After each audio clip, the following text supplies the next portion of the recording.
Hey, Chef Ro here. Today I'm going to teach you how to make an interesting cut called an oblique. Now this is most commonly done on a carrot, but you can do it on anything with that same basic cylindrical shape. Parsnips, you can do it on zucchinis or yellow squashes, especially if they're one size. The ones with the big bulb at the end don't work as well for this. It's just a different cut that can be used in soups or stir fries or things like that. Because of the way it's cut, there's going to be a lot of extra surface area that is exposed, which is going to make the carrot or whatever vegetable you're doing this on cook a little bit faster. So if you're going to do it in something long cooking like a stew, you're going to want to make the pieces even slightly larger than you normally would, just so that they don't overcook in the long cook period.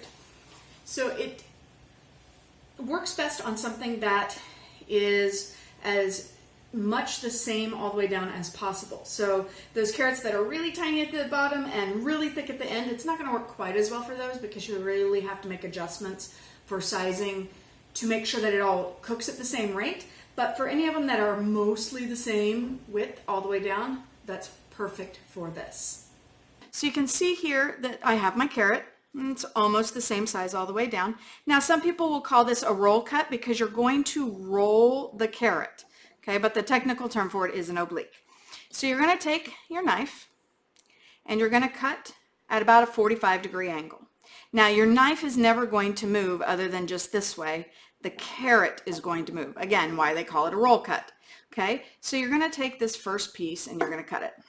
Now, remember that lovely stock bag that I always talk about? This is perfect for that. So put that in your stock bag. So my knife is going to stay in this position. And you're going to roll the carrot until you see this so that you could make a V. Okay? Now, a traditional old school French person will tell you that you have to come up slightly. I'm going to show you why in a second. Okay? Okay, so there's my first. Then I'm going to roll it until I see the V, and I'm going to come up just a little bit. The reasoning behind this is that way there are 1, 2, 3 flat surfaces, because oftentimes these carrots are served glazed, and that way you have the most surfaces possible for showing the shine. Okay, so you just keep rotating and slightly above, slightly above, slightly above. You can see how this is a fun thing to do in a stew or a soup. It's just a little different than the normal dice or round, right? And you just keep going. Now, when you start getting up here, you notice they're going to start getting bigger than the first ones I did. So what you have to do is narrow your angle just a little bit.